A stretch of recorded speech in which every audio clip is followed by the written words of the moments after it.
E pra finalizar o dia com ótima notícia, o Corinthians acaba de pagar o Santos Laguna e derruba o último transfer ban na FIFA. E eu vou falar pra vocês que eu errei, eu falei que ia ser amanhã e pagou hoje. E a mídia parece que não gostou nada disso, hein? Liga só nesse vídeo, deixa seu like e se inscreve no canal pra você não perder nada do Timão. A gente posta vídeo aqui todos os dias pra fiel torcida. Então, sem mais orações, bora pro vídeo. E olha, temos notícia urgente e tem a ver com o Corinthians. O Corinthians pagou nesta quinta-feira, soltem os fogos, a dívida que tinha com o Santos Laguna do México pela contratação do Félix Torres, derrubou o transfer ban imposto pela FIFA no dia 12 de agosto do ano passado.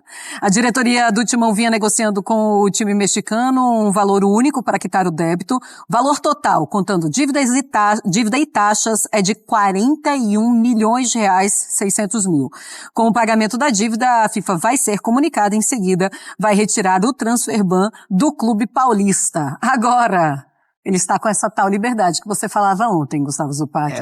Esse homem paga. É pagador esse homem, seu Osmar Stabile. Não, o que o Osmar pagou de boleto até agora, eu falei, eu não paguei ainda nem meu IPVA. Meu IPVA vem semana que vem. Comece. O que ele já pagou de boleto é brincadeira, já vale o ano inteiro. Ainda mais no histórico recente do Corinthians. Eu acho que desde o Vicente Matheus ninguém nunca pagou tanto boleto quanto o Osmar Stabile na história recente do Corinthians. Brincadeiras à parte, é vergonhoso, né, um clube como o Corinthians precisar pagar aí quase 10 milhões de euros, mais ou menos, né, um pouco menos do que isso, para poder voltar a poder contratar, né? Se a gente olhar o que o Corinthians pagou por Matias Rojas para impedir um outro transfer ban, o que pagou agora pelo Santos Laguna, pelo Félix Torres, o que pagou para a CBF para liberar a CNRD também e tirar o transfer ban da CBF, é muito dinheiro para um clube desse tamanho, para ele ficar zerado, assim, né? Então, o Osmar Stabile fez o melhor para o Corinthians nesse momento, mas o Corinthians como clube estar nesta situação é algo vergonhoso e que seja a última vez. O pior é que a gente não é capaz de garantir que será a última vez, porque o jeito que o Corinthians é gerido nas últimas décadas não dá certeza a ninguém que isso não vai voltar a acontecer, né? E a impressão que eu tenho é que o Corinthians só pagou essas dívidas porque existia um transfer ban. Se não existisse um limitador para transferências, talvez o Corinthians não tivesse pago o Matias Rojas e, vai lá na justiça brigar pelo que é seu. Talvez não tivesse pago o Santos Laguna, depois eu te pago, vai lá brigar pelo que é seu. Mas como existe, felizmente, uma punição hoje para clubes que não pagam, aí as coisas acontecem um pouco mais. Por isso que eu tenho expectativa para 2028, né, que é quando deve entrar em vigor o fair play financeiro da CBF, idealizado pelo Samir Chaldie, porque infelizmente num país onde grande parte dos clubes é muito mal gerido e as dívidas se proliferam, só através da punição os clubes pagam. E só através da punição o Corinthians se organizou para pagar. Agora o Corinthians está livre, com pouco dinheiro na praça e tem que ser muito cauteloso e criterioso para escolher as contratações. Acho que o olhar do Corinthians, no meu entendimento, devia ser mais ou menos o que a gente falou agora sobre o Flamengo em relação a como olhar as janelas, né? O Corinthians tem um time, a janela de agora deveria ser uma janela modesta de reparação e de um pouco mais de opção para o Dorival, e o Corinthians tentar se organizar para, no meio do ano, olhar para talvez, jogador mais valioso, né? Porque não se sabe no meio do ano se o Yuri Alberto vai estar, ele está tirando o passaporte europeu, a Roma está de olho. A gente não sabe depois do meio do ano se o Memphis acaba o contrato, tem Copa do Mundo, será que o Memphis vai querer ficar mais um ciclo aqui ou vai querer voltar para a Europa? Será que o Corinthians vai querer continuar pagando o que vale? O Bidon, valorizado, o Hugo Souza, talvez goleiro de Copa. Então é possível que no meio do ano o Corinthians precise olhar de maneira maior para o mercado. Então, corrige agora, se organiza um pouco melhor e no meio do ano, se a liberdade ainda estiver aí, o Corinthians pode, quem sabe, dar uma cartadinha um pouco maior. Mas é bom que tenha pago o transfer ban e é muito vergonhoso para o clube que esse período tenha acontecido. Pois é, e é muito tempo, né, André Kfouri, para chegar a este ponto. Foi em agosto. A gente está em janeiro para pagar o transfer ban e agora o Corinthians poder contratar. Tem aquela coisa também, tá no meio da janela, ninguém vai poder chegar agora também, vai arrastando aí até dar o tempo certo para pagar. E de certo modo, o final do ano do Corinthians, né, em 25, o final da temporada com o título da Copa do Brasil, numa situação de não poder contratar e mais atenção a jogadores que poderiam sair, e agora é bem verdade, a gente tem que lembrar, o Corinthians perdeu o Maicon, né? Sim, o Corinthians já trouxe um zagueiro, né? A montagem do elenco para agora e para os próximos e para o futuro próximo, ela dependia evidentemente desses compromissos que precisavam ser saudados para o Corinthians poder contratar e inscrever jogadores. Mas ele passou um tempo razoavelmente longo sem poder fazer isso e, futebolisticamente falando, conquistou um título com o elenco que estava aí. Se você for conversar com a comissão técnica do Corinthians, e eu só estou falando isso porque eu conversei no final do ano, e nada em off, tudo uma conversa tranquila, o nível de dificuldade que as pessoas que trabalham na comissão técnica do Dorival Júnior enfrentaram, especialmente da metade do ano para frente, levando em conta tudo, ambiente político do clube, os escândalos, troca de comando em cima, mudança de jeito de fazer as coisas, que evidentemente decorre da troca de comando, a pressão, o incômodo dos jogadores, a situação do Memphis, o fato de muitas lesões, como acontece, claro, em quase todos os clubes, terem atrapalhado ainda mais um clube que tem um time, mas não tem muita manobra para fazer substituições e para trocas de pessoal. E olha, mesmo assim o Corinthians conseguiu não só chegar à final da Copa do Brasil, como ganhar o troféu. Então, é claro, eu não estou nem próximo de sonhar em dizer que o impedimento de fazer contratações, que é a maior humilhação que um clube pode sofrer, porque é a etiqueta de caloteiro. Olha, você deve tanto, você faz tanta coisa errada, que você vai ter que se virar com o que está aí. E não reclama, até você aparecer com dinheiro. É muito feio, é humilhante, é ridículo, é muito, muito, muito feio. E eu não estou nem perto de dizer que isso foi saudável, porque o jeito de fazer as coisas mudou. Mas o Corinthians futebolisticamente sobreviveu ao final do ano assim e foi campeão da Copa do Brasil, que é uma Copa, é uma forma diferente de disputa, tem outras coisas que vão para dentro do campo e podem determinar uma vitória e uma derrota, mas o mérito é indiscutível da comissão técnica e dos jogadores. Agora vamos ver se a volta à viabilidade de um clube normal, de um clube comum, vai trazer um novo jeito de trabalhar também em relação ao orçamento. Essa segunda parte aqui do corte, Fel, foi na hora do almoço, mais pra complementar mesmo. Então, se vocês verem aí que tá de dia, porque foi no almoço, a parte principal realmente era a primeira parte do vídeo, onde o Coringão derrubou o Transferban. Então, se liga aí na análise, tá bem legal. Continua até o final, bora pro vídeo. Corinthians estreia contra a Ponte Preta no domingo e também se movimenta no mercado, trazendo o Gabriel Paulista, perdendo o Maicon, e por isso Lili Nascimento pede mais uma vez passagem aqui no Sport Center. Não é isso mesmo, Lili? Joãozinho, tô de volta para falar dos reforços do Corinthians para essa temporada, né? Como falamos aí no início do Sport Center, o Gabriel Paulista já é uma realidade, ainda não foi anunciado oficialmente porque o Corinthians está em vias de derrubar o Transferban pela dívida com Santos Laguna por conta da compra do zagueiro Félix Torres. Então, assim que esse valor for pago, quitado, aí sim o Corinthians deve anunciar o Gabriel Paulista de 35 anos como primeiro reforço dessa temporada 2026. Temporada que o Corinthians já avisou que vai ao mercado com muita cautela financeira. Só vai trazer jogadores que estiverem livres no mercado ou por empréstimo. O Corinthians não tem caixa para pagar valores de transferências. Então o Gabriel Paulista foi uma grande oportunidade. Ele abriu mão de cerca de 30 milhões de reais do Besiktas da Turquia. Ele tinha um pouco mais de um ano aí de contrato. Ele abriu mão, pediu a rescisão ali de contrato com o clube para chegar ao Corinthians. As conversas começaram na última temporada com o Fabinho Soldado, tá? Então o Fabinho Soldado já vinha em tratativas aí com o atleta, mas desde agosto do ano passado o Corinthians não podia contratar por conta do Transferban. Estavam aguardando a próxima janela, chegou essa próxima janela sem Fabinho Soldado, mas com Marcelo Paz, que comandou toda essa negociação e agora aguarda para anunciar oficialmente. É um zagueiro experiente, 13 temporadas na Europa, Vila Real, Valência, Atlético de Madrid, estava no Besiktas da Turquia, então é um jogador aí que chega com muita confiança, né? Muito experiente para essa temporada do Corinthians. Corinthians que ainda segue ali no mercado de olho para trazer novos reforços. Não vai contar com o Maicon foi de vez para o Galo. Não gostou muito da forma em que foi tratada a negociação ali, né? Com o Fabinho Soldado estava certo de que ele ficaria por 3 temporadas. Marcelo Paz chegou, diminuiu para 2, depois voltou atrás para 3 temporadas, mas ele acabou aceitando aí toda a proposta que foi feita pelo Galo. A gente segue ao longo do Sport Center, ao longo de toda a programação da ESPN, apurando, porque a gente sabe, né, que no Corinthians tudo pode acontecer, e assim que cair o transfer ban do Félix Torres, é claro que o Fã de Esporte será o primeiro a saber. Volto com vocês aí no estúdio. Lili Nascimento sabe pouco de Corinthians ou não? Tudo pode acontecer no Corinthians, até mesmo o Gabriel Paulista pintado nada.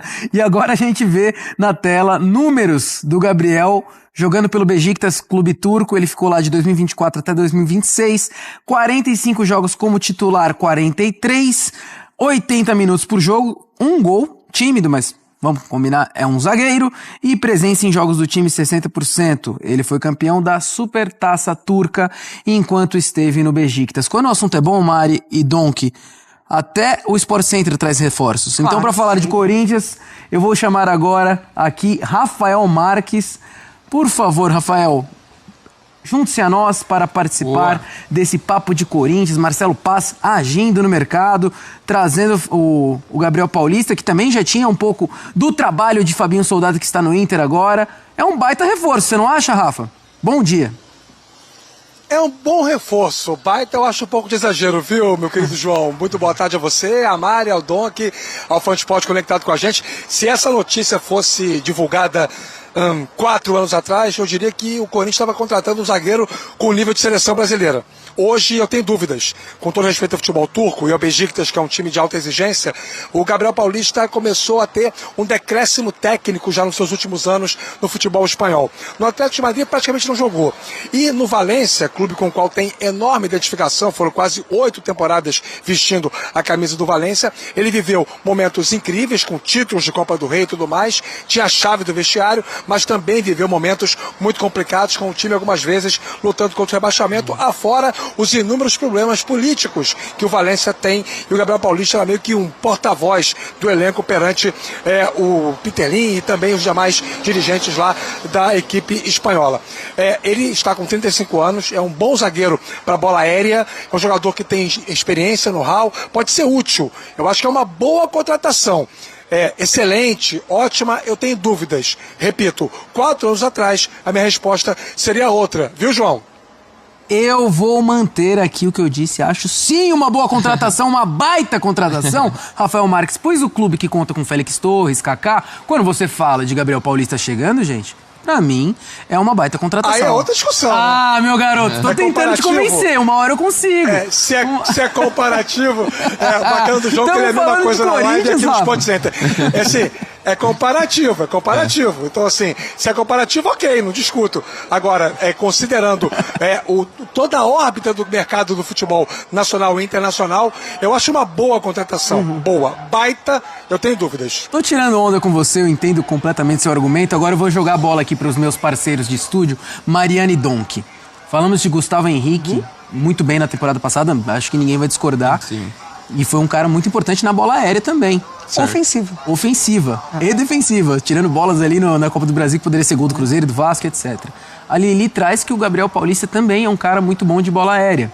Vocês imaginam que a dupla seria Gustavo Henrique e Gabriel? Ou hoje o André Ramalho ainda é o dono da posição, o Gabriel vai ter que galgar um pouquinho para chegar como titular? Lembrando que também tem o Tchoca, né?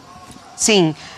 Eu tento pensar com a cabeça do Dorival, assim, né? Com o que ele construiu, porque assim, quando a gente fala de um time de futebol e se a gente pensa no mínimo de um time, um clube organizado, enfim, que dá, né, todas as condições para os seus funcionários tranquilamente fazerem ali, né, o que eles foram contratados para isso, a gente já imagina que cria-se uma relação ali de grupo, né? E eu acho que o Dorival, ainda mais nesse contexto do Corinthians, criou uma relação muito extra-campo com 100%. Esses jogadores, assim, acho que do que a gente viu, né, até de preleção, depois de final de Copa do Brasil. Tem informação, Mário, o Gustavo e o André passaram ano novo juntos.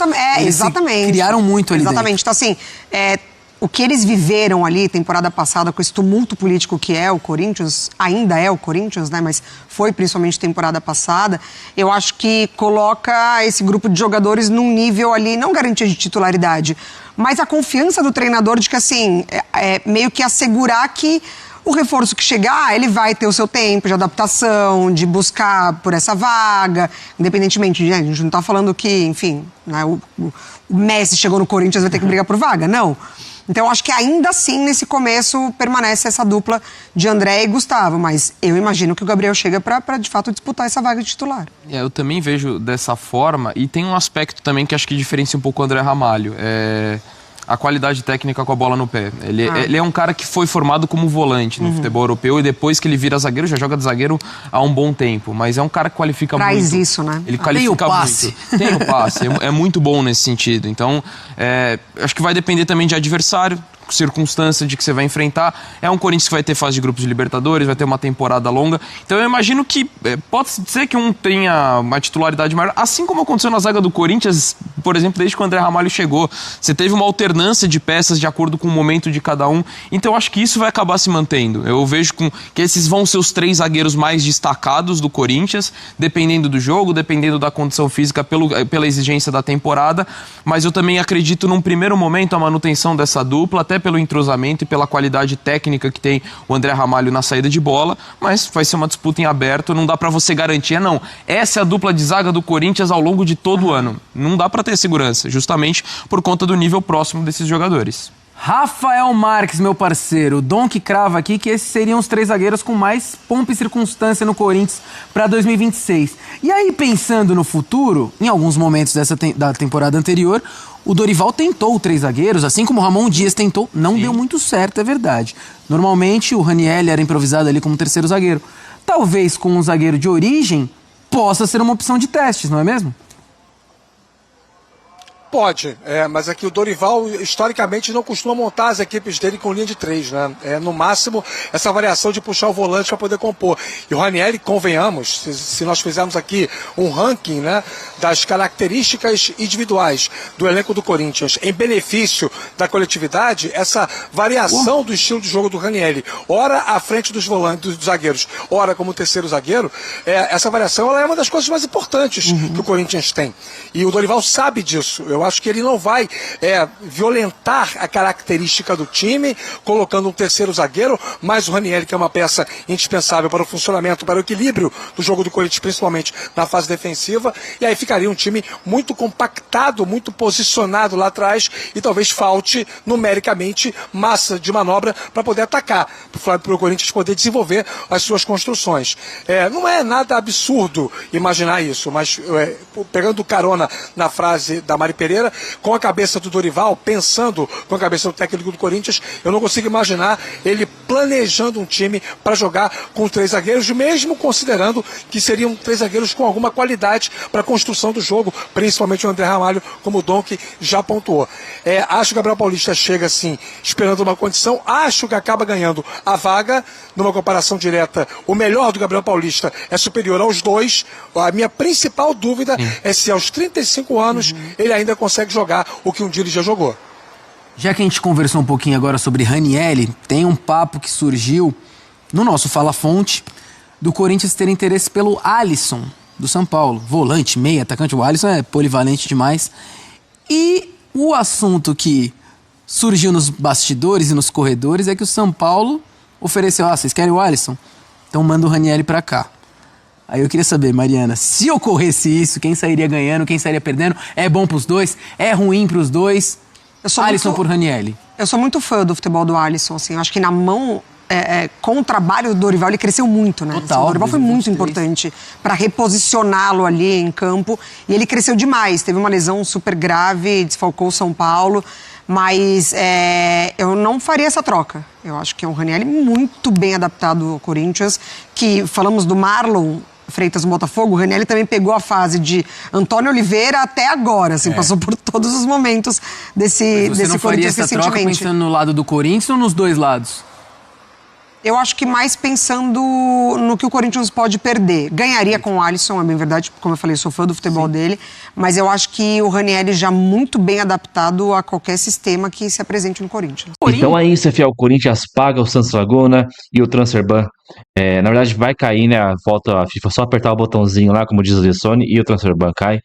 Mas parece, cara, parece que a mídia não gostou, não, mano. Sei lá, estranho, né? Os caras, quando é o Corinthians. Se fosse o Flamengo naquela época que o Flamengo devia todo mundo. E eles, acho que eles iam falar assim: não, agora o Flamengo é um bom pagador, não sei o que lá. Como é o Corinthians, tome cacete. E, cara, Não tinha um porquê o Corinthians pagar com a janela fechada. Pegar 32 milhões, 40 milhões e pagar o Transferban, sendo que não podia contratar com a janela fechada. Não fazia sentido, tá ligado? Paga salário, essas coisas que tinha que pagar. O Corinthians foi muito assertivo agora, mano. Tem essa, começamos o ano muito bem com o Marcelo Paz. E semana que vem parece que ele vai pra Argentina com o Osmar Stabile pra negociar lá a dívida com o Gal, o Talheres. Então, o Marcelo Paz tá trabalhando muito bem, cara. Muito bem. Tô gostando. Daí eu vi nos comentários, só, né? Uma pessoa só, né? Reclamando, falando que o Marcelo Paz tá só fazendo M, que mandou o Maicon embora. Pelo amor de Deus, né, cara? 3 anos de contrato pro Maicon, 1 milhão por mês. E o Atlético ofereceu até a base. Só faltava o Atlético Mineiro oferecer o estádio pro cara também, tá ligado? Então, eu gosto do Marcelo Paz, é um cara que sabe negociar.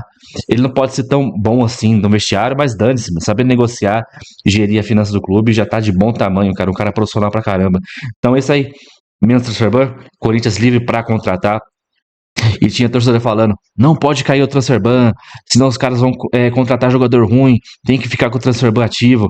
Cara, vocês sabem que o Transferban pode tirar pontos do Corinthians no Brasileirão, né? 3, 6, 9 pontos e até rebaixar o Corinthians. Então esse negócio que tinha que ficar com o Transferban ativo para não contratar bagre, né? Pelo amor de Deus, é um pensamento muito pequeno, é um pensamento até burro. Mas é isso aí, comenta, deixa o seu like, se inscreve no canal e até o próximo vídeo. Valeu, nós.